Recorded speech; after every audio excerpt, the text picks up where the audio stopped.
the van right up next to the garage. Gave myself like a foot. Put a tarp down. The rain has been relentless. Look at the front of my driveway.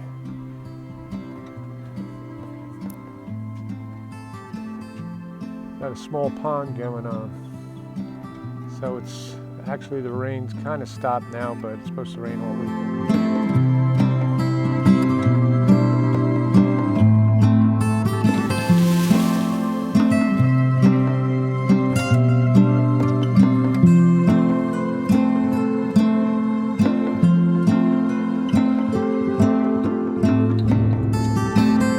Okay, we have the IKEA made bed frame up. This is a 3 Scorva cross braces made out of aluminum that telescope.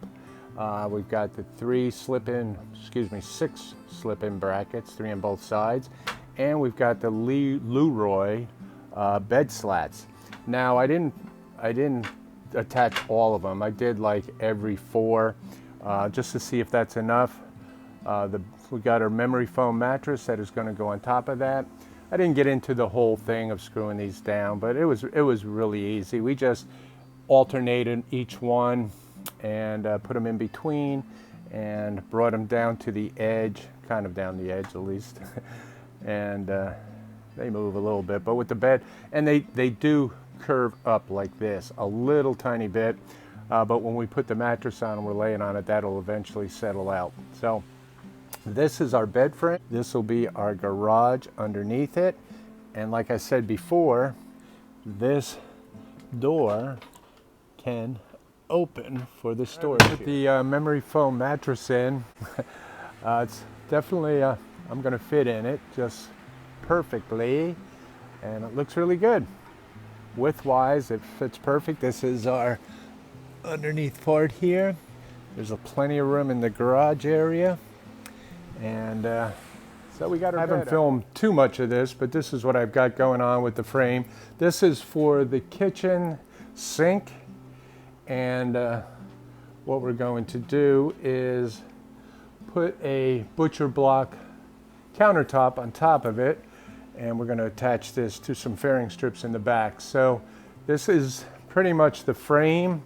Along this edge here, we're going to put some of that same tongue and groove that we used on the ceiling, and then we're going to put 2 opposing doors on the front. I'm going to run another centerpiece down there. We're going to put some, actually, we're painting the face plates right now. I'm going to do a face plate all along there, and the doors actually will open from here to there. So I'm not going to put those on yet, because after I put this in, I got to be able to get inside here and put my dirty water tank, install my sink, install my accumulator tank, my filter, and my water pump. I also have to, on one of these sides over here on the front, I'm going to sawzall out and cut a spot here where my dimmer switch for the main compartment lights are going to go, my on off. So when we walk into the van, I can hit that right away and have access to those lights. So here we go. We're continuing on this build. What is this color you're doing, Nance? This is for our sink cabinet, and it's kind of a cottagey looking color. I'm not sure it was my best choice as far as color, but... Well, you're the color chooser. When I live with it. I build them, you color them. So, once this dries, we can start putting this cabinet together and move on from there. It's going to look good. Now we're still working on this. This will be on the sink cabinet. So we just did the face plates. I'm just lining them up. It's not going to be this color, and I'll show you what I mean. This is laying on its side. We've got the whole frame cut out. We're going to put the face plates on, and this is where the doors are going to be on both sides.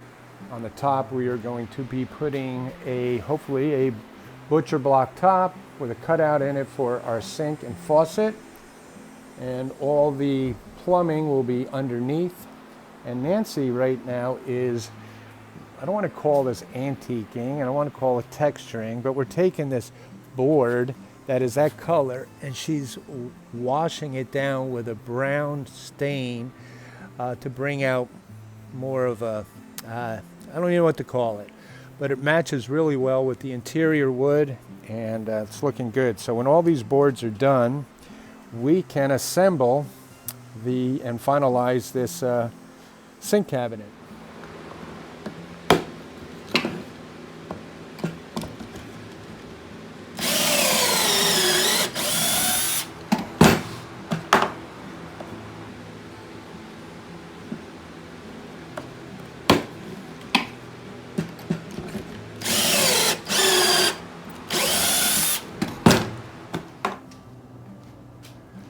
This is the box that will be going between the electrical, the battery, and the cabinet behind the driver. So it's, what, 17 inches high and about 15 inches around, and that is going to be our seat for there. And I'm also going to put the second battery inside that.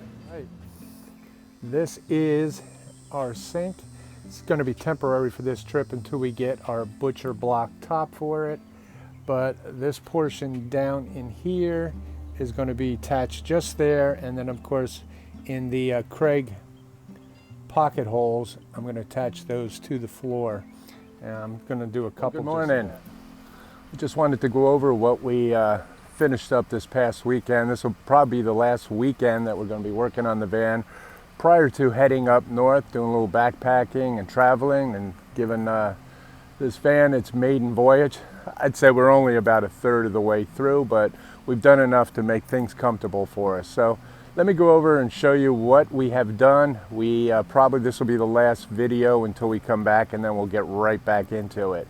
So unless, of course, we do a couple little things between now and then, but we're going to be leaving in about 4 days. So, all right, let me give you a shot of what we've been doing. Making use of this box right here, I put one of those real flexible water hoses in there just in case we need some water. And let me go around to the outside and show you what we did. Of course, this is the cabinet. Right now we have a temporary cover on it, or cutting, what do you call it, a countertop on it. It's just a piece of 1/2-inch plywood that we sanded down and we're going to use for this trip. What we are underneath here is where we're going to have my gray water tank and all my plumbing and all that. We did add this, and if you notice, it's a little table that's going to, and it latches here, and what that does is when we want to be outside here, we can lower this table. We can use it for, I don't know, whatever, when you're outside cooking or plates or whatever, that stuff. And that should work out pretty well. And we saw that on a YouTube video, and I forget who, but whoever you were, thank you, it's a great idea. Also, I attached here this is my switch for as you can see, my lights above, and it is on a dimmer. So I can dim them on, dim them right off, and that's a switch. So this is going to come in real handy. We're also going to have a small table that's going to come up this way too, just on the other side of the switch. So when I do the swivel seat here, I can actually swivel around to that, and it also will provide extra counter space because we're going to put our sink kind of right in the middle with the faucet.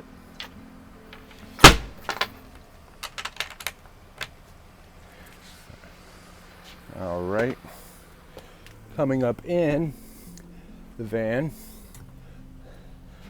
this is the front. We put the face plates on, but we are going to put a couple doors on, and we're working on that right now onto some custom doors and hopefully some soft close hinges. This is the bed. We added this little piece right here, so it gives a little bit of protection that the mattress will not slide forward. Plus, if we want to attach anything to that side, we can. We will be doing the same thing on this side. If you notice, I have my battery monitor for voltage monitor, amps and all that stuff right here. I don't have it. I got to put the fuse in the fuse to get it going, start working, but I wanted to make sure my batteries are at 100%, so when it reads, it will read 100% capacity and work off of that. This here is our bed dimmer switch for the 2 lights. Just got to kind of tap that, and those 2 lights come on there, and then if you hold it, they dim down, and if you tap it again, it goes off. Our max air fan is right over the bed, kind of over the bed, kind of the side, but it will make it real easy to get to it. We want to adjust the speeds or the intake or the outtake. Down here where my first battery is, I built a second battery box, and we're going to use this now as a seat in here. And if I take the cover off, you can see that we made it into a little box with hinges on it, and that box will have a false floor that'll come up above the battery, so we'll still be able to have space, but I'll be able to put my second battery in there to run it parallel. And that's it. So my solar will come down through here, and my solar charger will be somewhere in this area. My inverter will be down here along there. My water pump will be on the other side over there, and as you can see, we're going to put a window there and take that that out right there. That can come out, so we'll do that window there, and we'll also do the window here behind the drivers.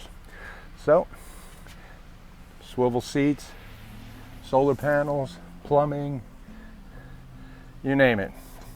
But I think we got enough here that just bringing coolers and bottled water and stuff, that we can be comfortable for at least a week. What I do is show you how this Q-Works battery monitor works, and we can go ahead, and it's also called an Alley, I guess, different names. It was about $41, $47, $45.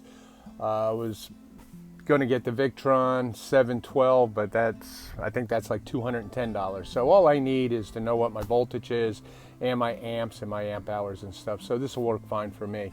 So anyway, I've installed it. I had an inline fuse, so I just put the fuse in, so I do have power now. So what I want to do is I want to set this to show that my battery is 100 amp hour. Now it's factory set at 100 amp hours. Now if you wanted to raise that, you would go to this button and you would raise it, which I'm going to have to do at some point, because it's going to, I'm going to increase my amp hours by another 100. So I'll have end up having 2 on that.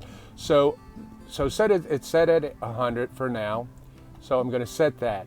Now I'm going to go to percentage. Now I'm assuming, and I think my batteries are at 100%, so it's automatically there. So I hit it, but if it'll show that right now it's at 100%. If not, I would have adjusted that with this up and down thing here. So I'm going to hit that as set. So now the monitor knows that it has a 100 amp hour battery. It knows that it's sitting at 100% right now, so it's fully charged. Now I can go to my volts. So I can see that the battery right now is 13.5 volts. Now I'm going to keep an eye on this. We can reset this at any time we want, but this is just a trial, and that way I will know basically that if I go below this, and I'll judge it from these numbers on how this battery works. So this is all new to me, so we'll get to the bottom of it, and I'll learn more and more as time goes on. But this is the Q-Works battery monitor. It's located right over my bed area, over the battery area, and so far I like it. So now it's going to be on for good, and even when I shut the battery off, because it's hooked through a shunt directly to the battery. Okay, we picked up this really nice step to go up, and it's really easy, and it's wide and very sturdy, holds up to I think 300 pounds. So when you go to close it, there's a handle right here, and you just pick it up, and that's it. And when you go to open it, let me get the thing around there, you pick the other handle up, and that's it. So 300 pounds, it goes right up against the side. Dexter can get in and out, and I can get in and out. So I picked that up. I'll put a link down below for this. I think it was like $49 for this. It's definitely worth it. We can use this inside also for Nancy or myself to get up into the bed. We can put her right in front of it for now, so that'll work out real good. All right, guys, as you can see, I'm in my bed, in my van, and look at this view out here. It's the Indian River Lagoon. This should be hopefully one of a million views or many views that we're going to have taking this van around the country, different trailheads, different places. So I'm looking forward to that. So this will be the final build out for this past weekend, and we're about a third of the way done. So we're heading out in a few days. We're heading north, and we're going to do some backpacking. I need to get out, need to go stay in my tent and get out in the woods. This has been about a month of just constant van work, so it'd be nice to get away from it a little while, come back refreshed, because then I got to put up my solar panels, my solar charge controller. I got to put in a new battery. I'm going to put 2 windows in, a swivel seat on the passenger side, upper cabinets, a lower cabinet for the refrigerator, and another lower cabinet for just a counter space. Over on top of the countertops, we want to put a butcher block counter, and I got to put 2 doors on my kitchen cabinet, and plus run all my plumbing for my fresh water and dirty water. So when we come back, hopefully we'll be refreshed for all that. I think we'll have to wait on the windows. It seems like they're back ordered pretty far out, but I think we have enough we got the bed, we've got a countertop, we got electricity, we got lights, we got fan. We'll bring some coolers, and I pretty much think that'll do it. So I appreciate you guys watching, and if you don't mind, hit that subscribe button and the notification, and the next time you see me, I'll probably be out in the woods backpacking and showing how this van works on different trailheads and stuff. It'll be her maiden voyage, so stay tuned for that. And again, thank you very much for watching, and I'll see you soon. Bye bye.